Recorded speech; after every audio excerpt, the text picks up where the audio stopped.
E lembrando, como sempre, do nosso trabalho, a qualquer momento, qualquer instante que alguém tiver alguma dúvida, alguma questão, faça qualquer coisa pela cabeça que ache relevante dividir, a palavra é franca, não tem problema algum. Isso não é uma via de mão única, mas é uma via de mão dupla. Certo? Daqui um pouco já pode explicar. Tá bom, vamos começar então. A lição a Nicodemos. Vou deixar um ligado. Em face dos novos ensinamentos de Jesus, todos os fariseus do templo se tomavam de inexcedíveis cuidados pelo seu extremado apego aos textos antigos. O mestre, porém, nunca perdeu o ensejo de esclarecer as situações mais difíceis com a luz da verdade que suas palavras divinas traziam ao pensamento do mundo. Entre estes figurava Nicodemos, fariseu notável pelo coração bem formado e pelos dotes da inteligência. Assim, uma noite, ao cabo de grandes preocupações e longos raciocínios, procurou a Jesus, em particular, seduzido pela magnanimidade de suas ações e pela grandeza de sua doutrina salvadora. O Messias estava acompanhado apenas de 2 de seus discípulos e recebeu a visita com sua bondade costumeira. Após a saudação habitual e revelando as suas ânsias de conhecimento, depois de fundas meditações, Nicodemos dirigiu-se-lhe respeitoso. E agora começa o trabalho.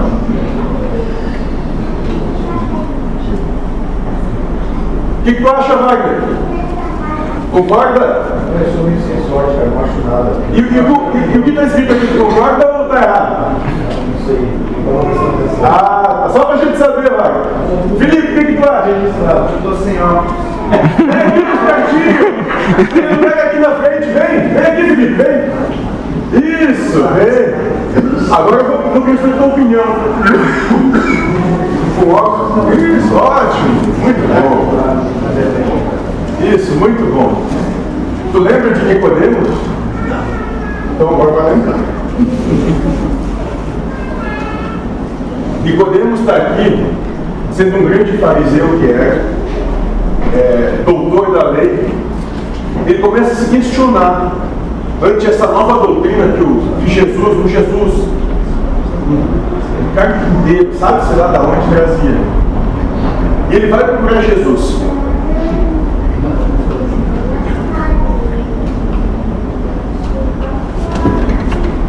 Ele diz o seguinte: Mestre, bem sabemos que vindes de Deus, pois somente com a luz da assistência divina podereis realizar o que tendes efetuado, mostrando o sinal do céu em vossas mãos. Tenho empregado a minha existência em interpretar a lei, mas desejava receber a vossa palavra sobre os recursos que deverei lançar mão para conhecer o reino de Deus. E o mestre daí sorri e responde. Então Nicodemos está aqui numa encruzilhada, porque tem uma série de ensinamentos, uma série de conhecimentos da lei mosaica, do judaísmo, que são conflitantes com esses conhecimentos que Jesus estava trazendo ali no momento. Ele passa a refletir sobre essas duas formas de pensar, essas duas filosofias de entendimento de vida. Não chegando a nenhuma conclusão, vai buscar na fonte esclarecimento sobre conhecer o reino de Deus.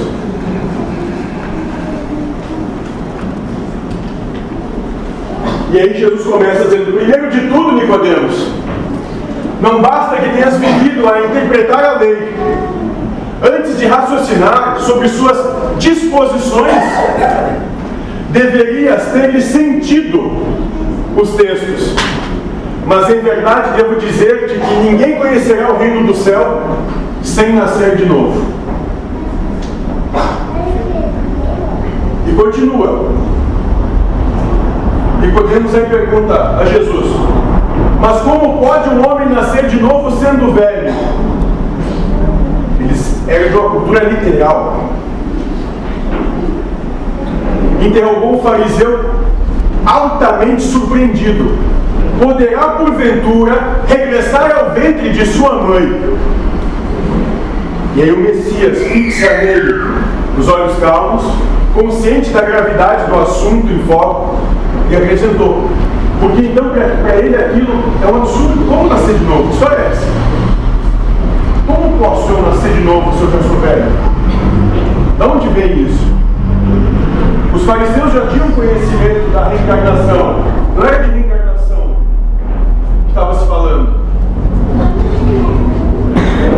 E aí Jesus disse: em verdade reafirmo-te ser indispensável que o homem nasça e renasça para conhecer plenamente a luz do reino. E aí Nicodemos continua: mas como pode ser isso? E aí Jesus vai começar o diálogo onde ele quer chegar. És mestre em Israel e ignoras essas coisas. Entendeu Jesus como que surpreendido. É natural que cada um somente testifique daquilo que saiba. Porém precisamos considerar que tu ensinas. E apesar disso, não aceitas os nossos testemunhos.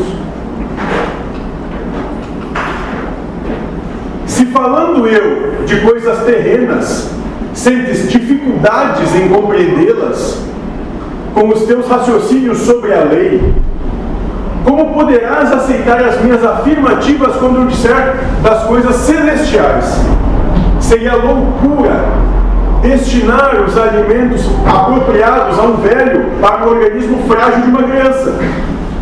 Extremamente confundido, retirou-se o fariseu, ficando André e Tiago empenhados em obter do Messias o necessário esclarecimento acerca daquela nova lição.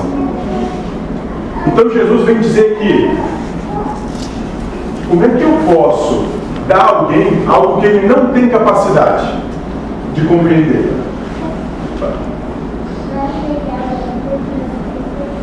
E muitas vezes nós não exigimos isso da pessoa que está do nosso lado. Nós exigimos dele coisas que ele não é capaz de nos dar. Nós exigimos comportamentos e atitudes que ele não tem como fazer. Nós esperamos do outro algo que é inexequível para ele.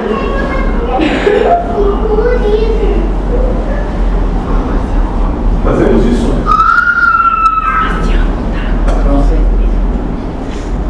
Fazemos isso. Todos os dias. Talvez o lugar onde vai encontrar isso seja no casamento, né? Um lugar bem interessante para reconhecer essa situação. Onde demandamos coisas que o outro não tem possibilidade de nos dar.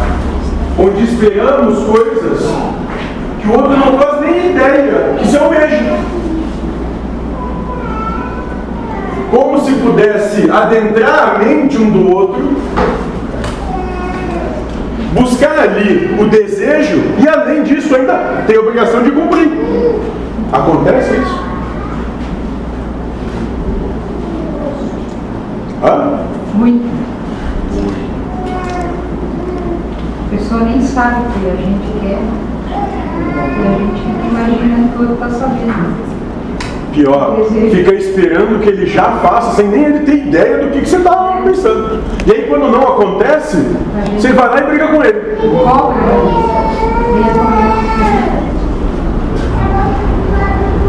Acontece isso, Felipe?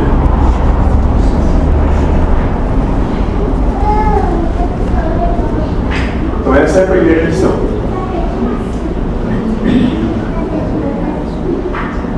Não se tira água de poço seco.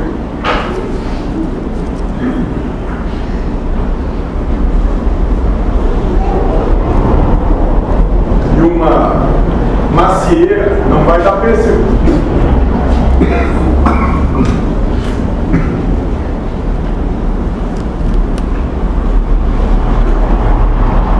Mas vamos ver o que André e Tiago estavam juntos nesse diálogo. Vou perguntar para Jesus. Vamos lá.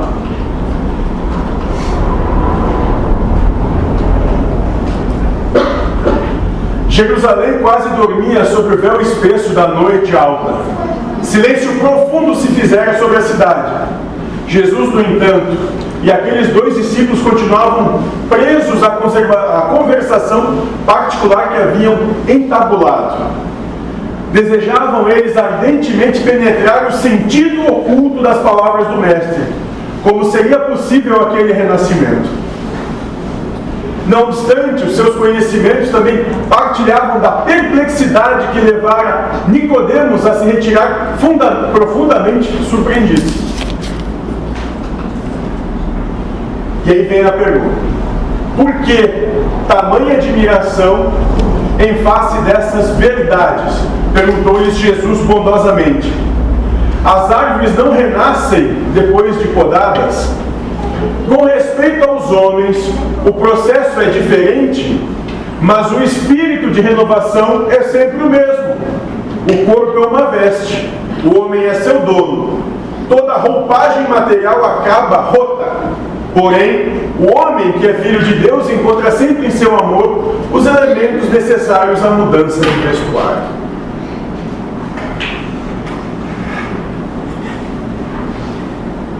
E é mais ou menos isso. Em algum tempo as coisas vão se transformar. Mas vamos continuar o raciocínio de Jesus. A morte do corpo é essa mudança indispensável, porque a alma caminhará sempre através de outras experiências até que consiga a imprescindível provisão de luz para a estrada definitiva no reino de Deus, com toda a perfeição conquistada ao longo dos muitos caminhos. André sentiu que uma nova compreensão lhe felicitava o espírito simples e perguntou: Mestre, já que o corpo é como que a roupa material das almas, por que não somos todos iguais no mundo? Vejo belos jovens junto de aleijados e paralíticos. Quantas vezes a gente já não se comparou?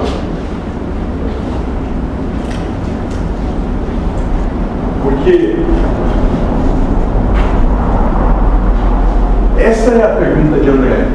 Ele começa a ver que no mundo existem pessoas belas,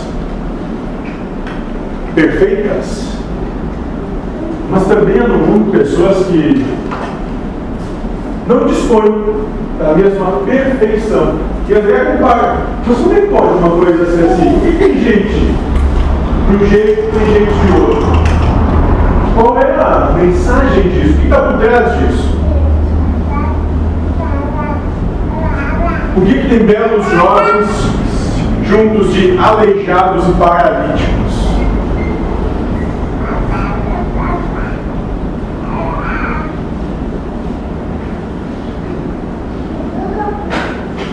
Por quê? Vamos ver o que o Cristo responde para ele. Acaso não tenho ensinado, disse Jesus, que tem de chorar todo aquele que se transforma em instrumento de escândalo? Cada alma conduz consigo mesma o inferno ou o céu que edificou no âmago da consciência. Seria justo conceder-se uma segunda veste mais perfeita e mais bela ao espírito rebelde que estragou a primeira? Que diríamos da sabedoria de nosso Pai se facultasse as possibilidades mais preciosas aos que utilizaram na véspera para o roubo, o assassínio, a destruição? Os que abusaram da túnica da riqueza vestirão depois as dos fâmulos e escravos mais humildes. Como as mãos que feriram podem vir a ser cortadas. Causa e efeito.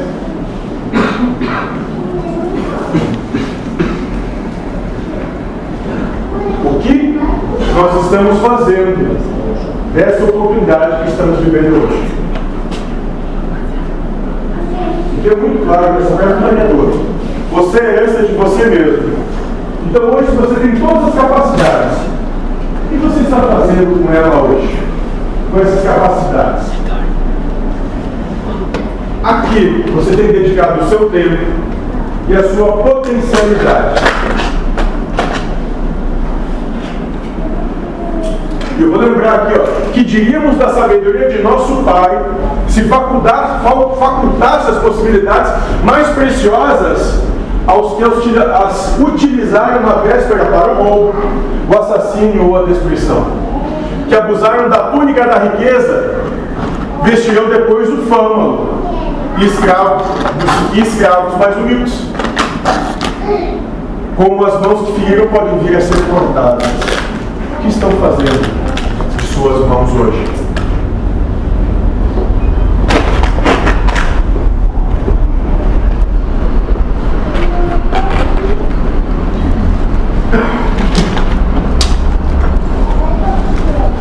E aí Tiago vai gritar: Senhor, compreendo agora o mecanismo de resgate, murmurou Tiago, externando a alegria do seu entendimento.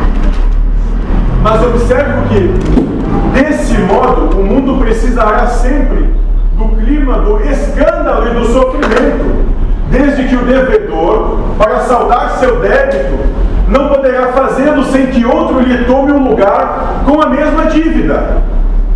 O mestre aprendeu a amplitude da abjeção e esclareceu os discípulos perguntando. Então Tiago tem um momento de lucidez. Diz: eu entendi tudo. É por isso que o mundo é como é. Porque se eu tomo 5 eu tenho que devolver.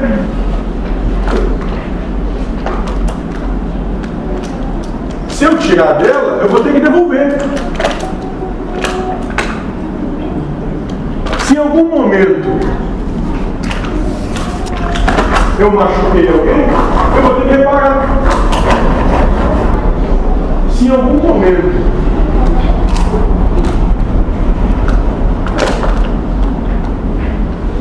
eu fui motivo de escândalo, alguém vai ser motivo de escândalo também. Porque no universo ele vai sempre se balizar no zero. Nunca vai balançar para um lado nem para o outro. Sempre vai ser 0-0. É mais ou menos aquela história aqui. Tiro tropala, trocada não dói. Então se eu fiz, em algum momento vão fazer comigo. Mas vamos ver o que Jesus pergunta. Dentro da lei de Moisés, como se verifica o processo da redenção? Que é a lei que Nicodemo seguia.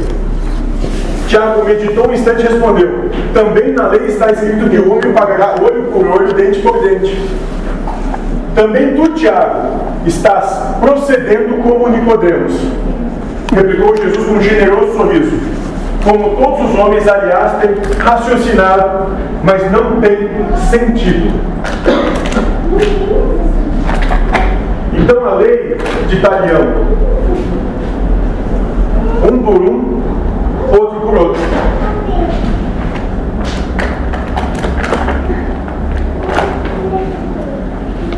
Certo? Alguma questão até aqui? Vamos ver o que ele vai continuar dizendo para a gente. Ainda não ponderaste, talvez, que o primeiro mandamento da lei é uma determinação de amor. Acima do não adulterarás, do não cobiçarás, está o amar a Deus sobre todas as coisas, de todo o teu coração, de todo o teu entendimento. Como poderá alguém amar o Pai, aborrecendo-lhe a obra? Contudo, não estranho a exiguidade da visão espiritual com que examinaste o texto dos profetas. Todas as criaturas hão feito o mesmo, investigando as revelações do céu com o egoísmo que lhes é próprio, organizaram a justiça como o edifício mais alto do idealismo humano.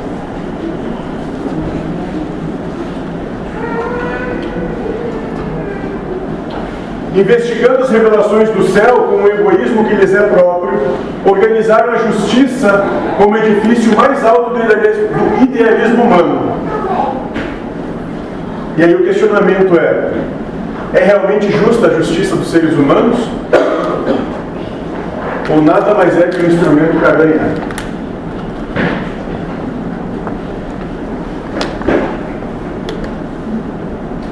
Essa é a pergunta.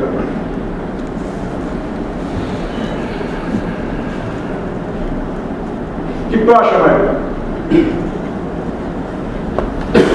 A primeira frase em cima já responde.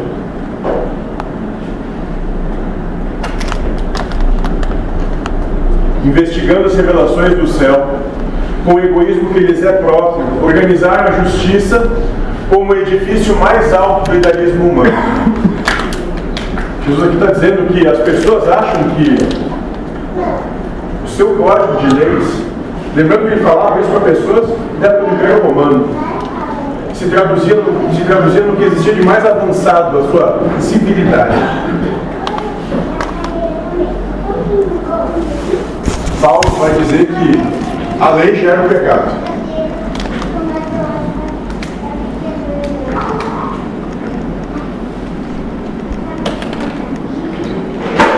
Quantas vezes nós usamos o sistema de justiça apenas para ganhar alguma coisa em cima de alguém? Só com esse mais puro intuito, ganhar. Só isso.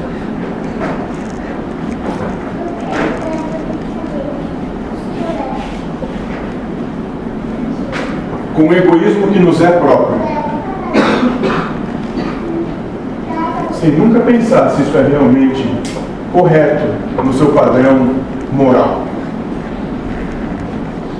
Sem nunca pensar que, se tivesse do outro lado, eu gostar que fizesse o mesmo consigo.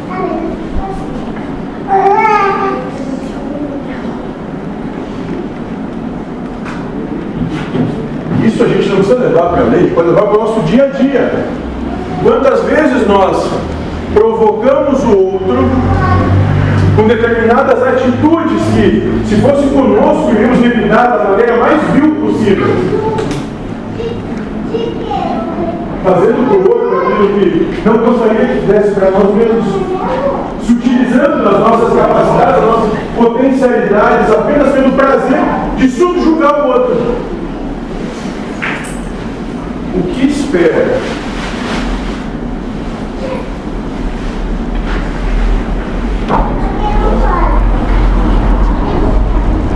Em Hebreus 7. E entretanto, continua Jesus, coloco o amor acima da justiça do mundo e tenho ensinado que só ele cobre a multidão dos pecados. Se nos prendermos à lei de Italião, somos obrigados a reconhecer que onde existe um assassino haverá mais tarde um homem que necessita ser assassinado. Com a lei do amor, porém, compreendemos que o verdugo e a vítima são dois irmãos, filhos de um mesmo pai. Basta que ambos sintam isso para que a fraternidade divina afaste os fantasmas do escândalo e do sofrimento.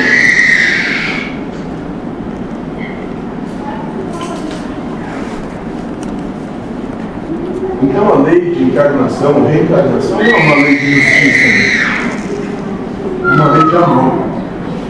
É uma oportunidade para que se dê a outra face. Seja lá com o que acontecer.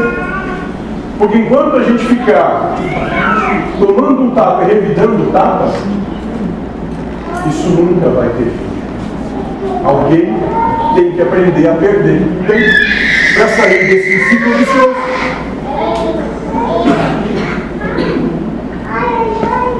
Alguém tem que estar disposto a dar outra face e não pedir nada mais em troca disso. Ou continuar vivendo nesse ciclo sem fim de pura dor e sofrimento. A Sansara que o Buda coloca.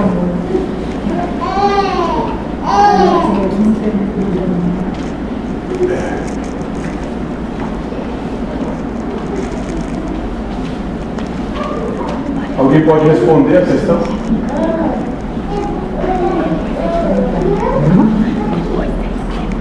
Alguém trocaria de lugar? Agora?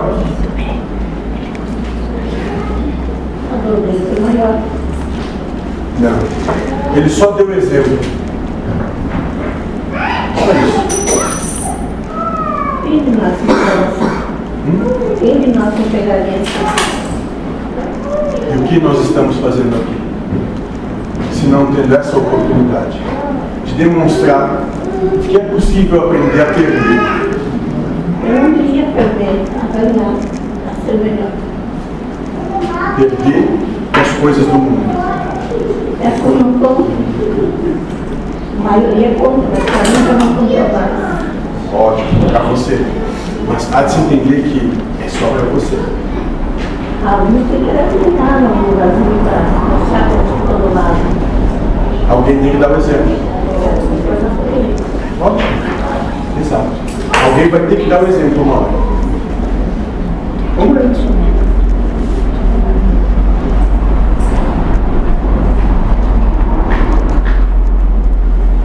Com a lei do amor, porém, compreendemos que o verdugo e a vítima são dois irmãos, filhos de um mesmo pai. Basta que ambos sintam isso para que a fraternidade divina afaste os fantasmas do escândalo e do sofrimento.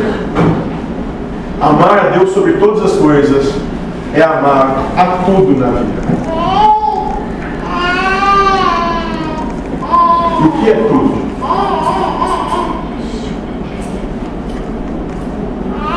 O que é tudo? O amor. O que é tudo? O que está fora do tudo? A sogra, a ex-namorada, a ex-mulher, o ex-marido, o sogro, o cunhado, ou cunhada, está fora do tudo. O chefe está fora do tudo. A doença está fora do tudo.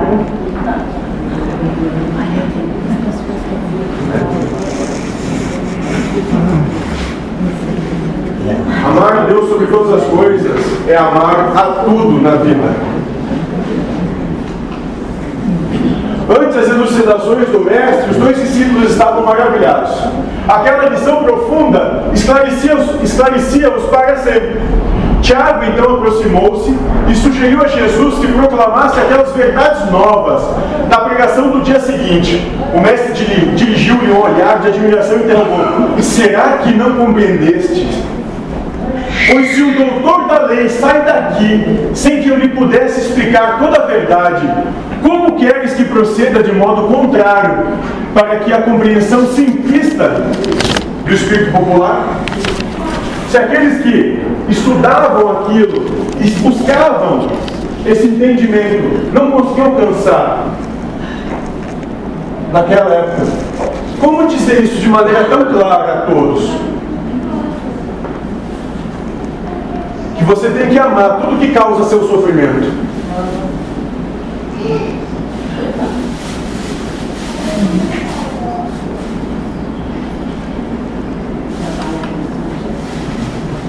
E vai continuar.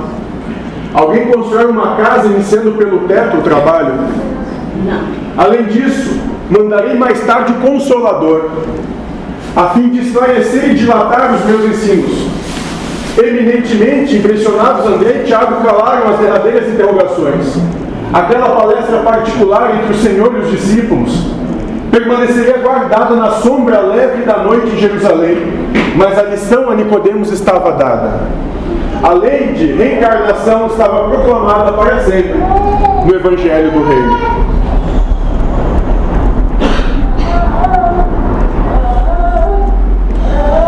E aqui vem o mais importante, que é: a reencarnação é a lei de Talião, o dente por dente, o olho por olho. O Cristo traz uma oportunidade de regeneração pela amorosidade, pelo caminho da fé, pela entrega incondicional a Deus. Amando a tudo na vida, pois tudo que a vida te traz é a manifestação do amor de Deus por seus filhos amados.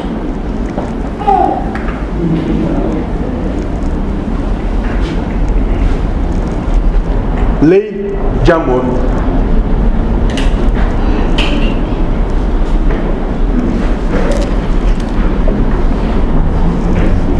Reencarnação é lei de Talião. O dente por dente, olho por olho. E o Cristo traz uma oportunidade de regeneração pela amorosidade, pelo caminho da fé, pela entrega incondicional a Deus, amando a tudo na vida, pois tudo que a vida te traz é a manifestação do amor de Deus por seus filhos amados. Alguma pergunta?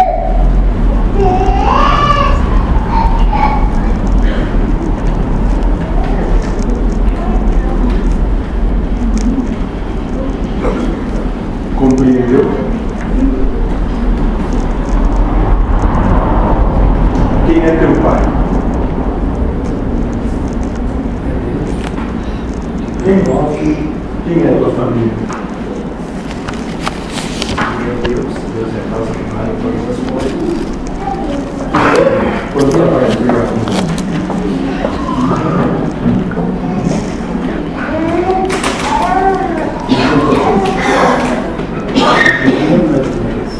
Entendi.